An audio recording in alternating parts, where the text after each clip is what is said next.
नमस्कार दोस्तों, हमारे YouTube चैनल में आप लोग का फिर से बहुत बहुत स्वागत है। दोस्तों, आज की वीडियो में बहुत ही बेहतरीन, बहुत ही महत्वपूर्ण जानकारी आपको देने वाले हैं। तो दोस्तों, इस वीडियो को पूरा ज़रूर देखें और एंड तक देखें, लास्ट तक देखें। चलिए दोस्तों, इसी संदर्भ में आगे बढ़ते हैं, इसके बारे में जानते हैं। तो यह पौधा जो आप देख रहे हैं ना, यह पूरे भारतवर्ष में पाया जाता है। वैसे तो ये पौधा खरपतवार के रूप में पैदा होता है और मानते भी लोग हैं। दोस्तों, यह खरपतवार तरह दिखता है लेकिन औषधि गुणों का भंडार है। इस पौधे में ढेर सारे औषधि गुण पाए जाते हैं, जिसका प्रयोग करके आप भयंकर से भयंकर रोगों से बच सकते हैं और भयंकर से भयंकर रोगों को मिटा सकते हैं। असाध्य से असाध्य रोग में भी इसका प्रयोग किया जाता है। बहुत सारे लोग इसका प्रयोग करके सही भी हुए हैं और करते भी हैं।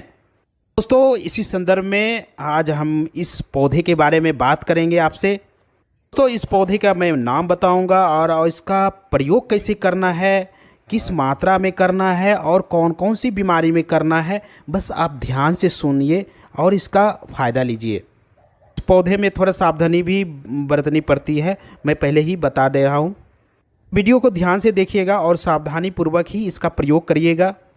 ये दोस्तों, इससे पहले आपसे आगे बढ़ने से पहले आपसे एक छोटी सी रिक्वेस्ट है दोस्तों, अगर वीडियो अच्छा लगे तो लाइक ज़रूर कर देना। दोस्तों, आपके एक लाइक करने से मेरा मोटिवेशन अप होता है, मेरा मनोबल बढ़ जाता है, जिसी के वजह से ऐसे ही अच्छे अच्छे वीडियो आप तक हम पहुंचाते हैं।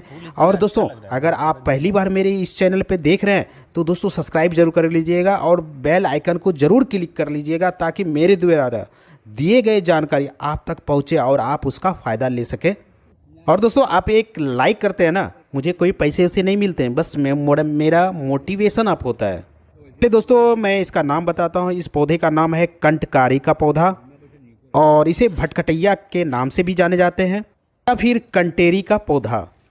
एक बात और बताना चाहूँगा दोस्तों कि एक कंटेरी दो तरह के होते हैं, एक बड़ी कंटेरी, एक छोटी कंटेरी। जो आप वीडियो में देख रहे हैं ना, ये छोटी कंटेरी है। दोस्तों, आपके क्षेत्र में किसी और नाम से जाना जाता होगा। दोस्तों, कमेंट करके ज़रूर बताइएगा कि आपके क्षेत्र में किस नाम से जाने जाते हैं। आप कमेंट में जब लिखते हैं ना, तो दूसरे जो व्यूअर होते हैं वो इसको पढ़ करके जान जाते हैं। तो दोस्तों, भटकटैया कई प्रजाति के होते हैं, मैंने जैसे छोटी और बड़ी भटकटैया के बारे में बताया है। और दोस्तों, इसके जो फूल होते हैं ना, वो भी अलग अलग होते हैं। तो आप भटकटैया देख ही रहे हैं ना, इसमें 3 प्रकार के फूल होते हैं। एक सफ़ेद फूल वाले आप जो देख रहे हैं, ये बैगनी फूल है, जैसे देखिए बीच में पीला कलर का है, और एक होता है सफ़ेद कलर की। और दोस्तों, पीला फूल वाले आप बहुत कम देखने को मिलता है और सफ़ेद फूल वाले भी बहुत कम देखने को मिलता है। ये बैगनी कलर का आपको बहुत ज़्यादा दिखने को मिल जाएगा। ऐसे तो दोस्तों, तीनों का गुण धर्म करीब करीब समान ही होते हैं, थोड़ा सा डिफरेंट होता है, लेकिन दोस्तों कभी लगभग करीब करीब समान ही होते हैं।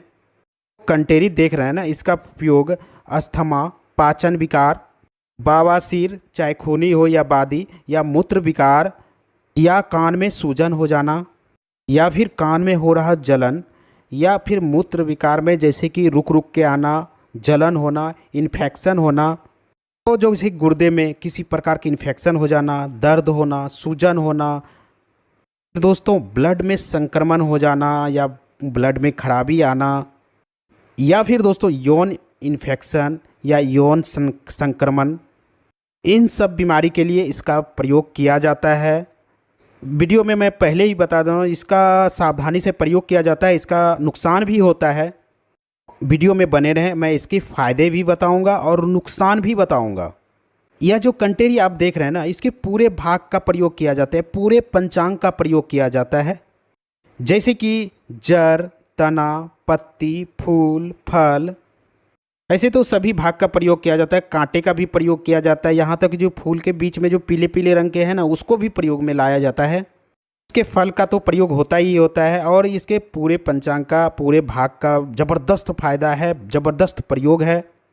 सबसे पहले दोस्तों, इसके जड़ के बारे में मैं बात करा, जिसके जो जड़ होते हैं ना, पूरे गुच्छे में होता है, इसीलिए दोस्तों इसको 100 जड़ के नाम से भी जाना जाता है। और दोस्तों, इसका औषधि रूप में बहुत ही अच्छा, बहुत ही बेहतरीन दिव्य औषधि के रूप में प्रयोग होता है। इसके जब जड़ को आप उखाड़ेंगे ना, तो इसके जड़ में छोटे छोटे मटर के दाने ऐसे गोल गोल उसमें जड़ में लगा रहता है। गांठ होते हैं ना, वो दोस्तों कंद की तरह बना रहता है उसके जड़ में, उसे कंद भी कहा जाता है। जब आलू आप निकालते हैं ना, तो उसमें जो आलू की तरह ही जड़ में जो छोटे छोटे होते हैं, ये कंद लगा रहता है, खाने के बराबर होता है, थोड़ा सा बड़ा भी हो सकता है। आठ होते हैं ना उसके जड़ में, बहुत ही पावरफुल औषधि के रूप में इसका प्रयोग भी होता है। दोस्तों इसके जड़ का जो स्वाद होता है ना, बहुत ही कड़वा होता है। तो इसके पत्ते की बात करें तो इसके जो पत्ते हैं ना, रोएदार होते हैं और इसमें देख ही रहे हैं जिसमें कांटे लगे होते हैं। शुरू में गहरे हरे रंग का होता है और बाद में थोड़ा थोड़ा उसका पीलापन आने लगता है। तो पौधा है उष्णकटिबंध का पौधा है, और इसीलिए दोस्तों आपको देखे होंगे कि गर्मियों के दिन में ये ज़्यादा पौधा आपको देखने को मिलेगा। ये पौधे के में जो मौजूद तत्व होते हैं ना, जैसे पोटेशियम नाइट्रेट, फैटिक एसिड, सैलिक एसिड, एसिड, एफिक एसिड आदि इसमें मौजूद होते हैं। कंटेरी का पौधा होता है ना, यह गर्म तासीर का होता है। तो इसीलिए दोस्तों आयुर्वेद में जो इसका प्रयोग बताया गया है ना, वो बहुत ही सावधानी पूर्वक इसका प्रयोग बताया गया है। और दोस्तों यह आयुर्वेद में सीधे रूप में भी प्रयोग किया जाता है, में दवा के रूप में भी प्रयोग किया जाता है। कहने का मतलब के साथ इसको मिला करके प्रयोग किया जाता है। ये पूरे पंचांग को ले आएँ और उसको पीस करके पेस्ट बना करके तिल के तेल में उसको अच्छी तरह से भून लें। जैसे गठिया हो गया है ना, तो उस पर आप लगा देते हैं, तो गठिया के लिए रामबाण इलाज है ये। यहाँ तक कि दोस्तों शरीर में कहीं भी सूजन हो गया हो, या फिर कमर दर्द हो, कोहनी का दर्द हो, जोड़ों का दर्द हो, किसी भी प्रकार का दर्द हो शरीर में, उसके लिए यह रामबाण काम करता है। लेप को आपको लगाना है।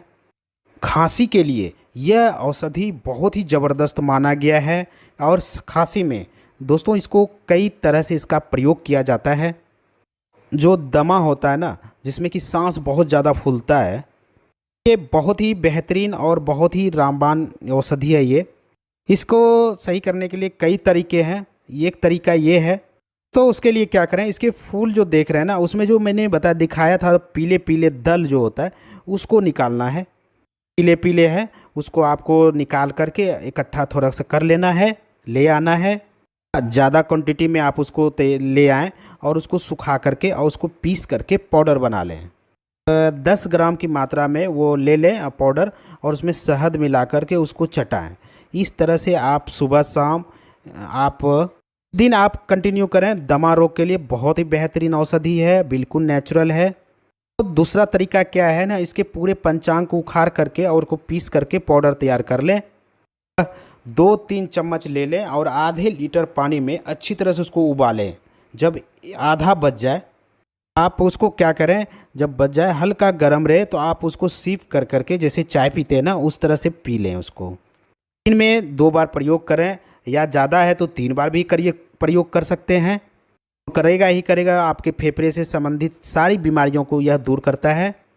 दोस्तों दमा रोग के लिए और फेफड़े के रोग के लिए, सर्दी खांसी, छोटी मोटी एलर्जी जो समस्या बनी रहती है ना, उसके लिए बहुत अच्छा। यहाँ तक कि दोस्तों किसी को बुखार आ गया ना, तो उसमें भी बहुत बेहतरीन काम करता है। इसके और भी प्रयोग हैं। आप क्या करें, बासा का एक पत्ती ले लें, इसके जो कंटारी की देख रहे हैं ना, इसके जड़ को ले लें। तो अकरकरा आपने देखा है ना, अकरकरा का जो ऊपर वाला फूल होते हैं जो पीले पीले, करीब करीब 10 से 15 ग्राम आप ले लें। फिर क्या करें दोस्तों, ऐसे कूट कूट करके इसका काढ़ा तैयार करें। दिन में 3 बार इसका प्रयोग करें, सेवन करें। तो दोस्तों जो बलगम होता है ना, छाती के नीचे जो बलगम जम जाता है ना, आप इस तरह से पिएंगे ना, तो वो बलगम को बाहर निकाल देता है। यह मिर्गी के लिए भी बहुत अच्छा प्रयोग है, मिर्गी में भी इसका प्रयोग किया जाता है। हम सबको पता है कि मिर्गी जो है ना, बहुत ही गंभीर बीमारी है। के रोगियों के लिए कंटकारी जो होता है ना, बहुत अच्छा इसका प्रयोग है। दोस्तों बहुत ही साधारण सा प्रयोग है। इसके पत्ती को लें और उसको पीस करके इसका रस निकाल लें। और दोस्तों जब मिर्गी पड़े तो आप उसके नथुने में 2 बूंद टपका दें। तो नाक में टपकाने से तुरंत उसका मिर्गी का जो दौरा है ना, वो शांत हो जाता है। इसको मिर्गी का दौरा बार बार आते रहता है, तो उसको लिए क्या करें, जब वो सोने जाए ना, नाक में 2 बूंद टपका दें। दोस्तों कुछ दिन आप इसका प्रयोग करेंगे ना, तो उसका मिर्गी का दौरा जड़ से ख़त्म हो जाएगा, उसको फिर दोबारा नहीं होगा। साथ साथ दोस्तों अगर पेट की समस्या हो, लीवर खराब हो गया हो, गैस बन रहा हो, अनपच की समस्या हो या फिर पेट में कीटाणु की वजह से आपका हाजमा सही नहीं हो रहा हो, तो बहुत ही साधारण सा प्रयोग है। इसके पत्ते को लें और उसका रस निकाल लें, 2 चम्मच उस मरीज को पिलाएं। तो दिन में 2 से 3 बार ज़रूर पिएं। आप 2-3 दिन लगातार अगर पीते हैं, पेट में जो इन्फेक्शन होता है, पेट में जो बैक्टीरिया होता है, पेट में खराब बैक्टीरिया पैदा हो जाता है, पेट में कृमि हो जाता है, कीड़ा हो जाता है, को दोस्तों अगर प्रयोग करते हैं तो उसका जो उसको मार करके और मल के रास्ते बाहर कर देता है। यह पेट के कीड़ा मारने के लिए और पेट में जो इन्फेक्शन हो जाता है उनके लिए बहुत ही कारगर औषधि है। के साथ साथ महिलाओं को जैसे बहुत ज़्यादा चक्कर आता है, बहुत ज़्यादा उल्टी होता है, तो आप इसका प्रयोग कर सकते हैं। तो गर्भावस्था में भी इसका प्रयोग कर सकते हैं। गर्भावस्था के दौरान जो भी प्रॉब्लम होती है उन प्रॉब्लम को दूर करने के लिए ये आप कंटेरी के पंचांग का चूर्ण 5 ग्राम लें और दोस्तों 10 से 15 मुनक्का ले लें और उसको अच्छी तरह से पानी में उबालें। उसको अच्छी तरह से उबालने के बाद जब काढ़ा तैयार हो जाए, सेवन करने से जीभ मिचलाने वाली समस्या या उल्टी जैसी समस्या से आपको छुटकारा मिल जाता है। दोस्तों चक्कर आने की समस्या रहती है तो यह गर्भवती महिलाओं के लिए बहुत ही बेहतरीन औषधि है। तो इसके अगले फ़ायदे की बात करें, अगर बाल झड़ने की समस्या हो, गंजेपन सी समस्या हो, आपके बाल और समय सफ़ेद हो रहे हो, ऐसे स्थिति में आप कंटेरी का प्रयोग कर सकते हैं। बहुत ही बेहतरीन औषधि है, बहुत ही बेहतरीन काम करता है, बालों को झड़ने से बचाता है, आपके नए बाल उगाता है। और दोस्तों बहुत साधारण सा प्रयोग है। आप इसके पत्ते जो हरे हरे देख रहे हैं ना, इसको ले आएँ और उसके कांटे को निकाल दें और दोस्तों इसको पीस करके पेस्ट बना लें और जहाँ बाल झड़ने की समस्या है ना, वहाँ पे एक पेस्ट की तरह इसको बाल सर पे लगा लें। इस तरह कुछ दिन आप प्रयोग करें, आपके धीरे धीरे वहाँ पे बाल आना शुरू हो जाता है। और दोस्तों बाल अगर झड़ने की समस्या है उसको भी रोकता है, वहाँ पे नए बाल उगाता है। इस तरह से अगर प्रयोग करते हैं, आपके गंजापन, बालों का झड़ना या फिर बालों का टूटना या बालों को सुंदर मुलायम बनाने के लिए, काले बनाने के लिए, यहाँ तक बाल पकने की समस्या होता है उसको भी यह सही करता है, फिर से काले कर देते हैं। दोस्तों कंटेरी का जो प्रयोग है ना, दांतों के दर्द को दूर करने के लिए भी बहुत अच्छा प्रयोग है।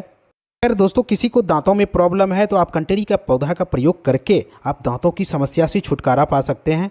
ये क्या करें दोस्तों, कंटेरी के पत्ते को ले आएँ और उसके कांटे निकाल करके मसल करके उसका पेस्ट तैयार कर लें।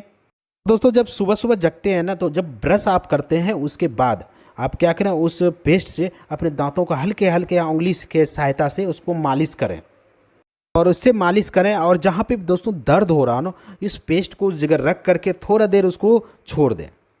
इस तरह से आप इसका प्रयोग करते हैं तो कुछ ही दिन में आपके दांतों से सारी समस्या दूर हो जाती है। आपके जो दांतों से अगर मसूड़े से खून आ रहा है या फिर आपका दांत सड़ने की अवस्था आ गया है या पीलापन पड़ गया है या फिर मुंह से बदबू आता हो, उसको भी यह सही करता है। दांत का दर्द हो तो वह भी आप प्रयोग कर सकते हैं। कंटेरी के बहुत सारे फ़ायदे हैं, बहुत सारे बेनिफिट्स हैं, एक वीडियो में बताना संभव नहीं है। इसलिए दोस्तों अब नेक्स्ट वीडियो में आपको इसके फ़ायदे बताऊँगा। जैसे कि मैंने बताया था इसके कुछ नुकसान भी होते हैं, तो दोस्तों नुकसान के जानना भी ज़रूरी होता है कोई भी औषधि का प्रयोग करने से पहले। दोस्तों मैंने जो आपको मात्रा बताया उसी मात्रा के अकॉर्डिंग आप इसका प्रयोग करें, उससे ज़्यादा प्रयोग ना करें। चलिए दोस्तों कुछ नुकसान इसके बता देते हैं। कंटेरी का प्रयोग बहुत लंबे समय तक नहीं करना है आपको। दोस्तों बहुत ज़्यादा समय तक आप प्रयोग करते हैं तो आपके लीवर पे, किडनी पे इसका इफेक्ट पड़ सकता है। दोस्तों आपके पाचन क्रिया को यह बिगाड़ सकता है। दोस्तों इसका प्रयोग बहुत ही कम समय के लिए किया जाता है और बहुत ही सीमित मात्रा में किया जाता है। अगर दोस्तों किसी को सांस रोग की समस्या है, दमा का समस्या है, कि जो फूल के जो बीच में पीले वाले भाग है, जो मैंने प्रयोग बताया था, प्रयोग आप कंटिन्यू लंबे समय तक कर सकते हैं पाउडर बना करके। लेकिन इसका जो पंचांग होता है, इसके जो पत्ते होते हैं, इसके जो जड़ होते हैं, लंबे समय तक इसका प्रयोग नहीं किया जाता है। अगर प्रयोग करते हैं तो दोस्तों कोई आसपास अगर वैद्य जी हो तो उससे सलाह से करके, मशवरा ले करके ही आप इसका प्रयोग करें। इस तरह दोस्तों इसके कुछ सावधानी है, इसका सावधानी पूर्वक इसका प्रयोग करना चाहिए। तो दोस्तों आज हमने बताया आपको कंटेरी के कुछ फ़ायदे। तो उम्मीद करता हूँ दोस्तों आपकी जानकारी अच्छी लगी होगी। अच्छी लगी तो लाइक जरूर कर देना। फिर मिलते हैं एक नई जानकारी के साथ, एक नई औषधि के साथ। तब तक आप लोग स्वस्थ रहें, मस्त रहें। जय हिंद, जय भारत।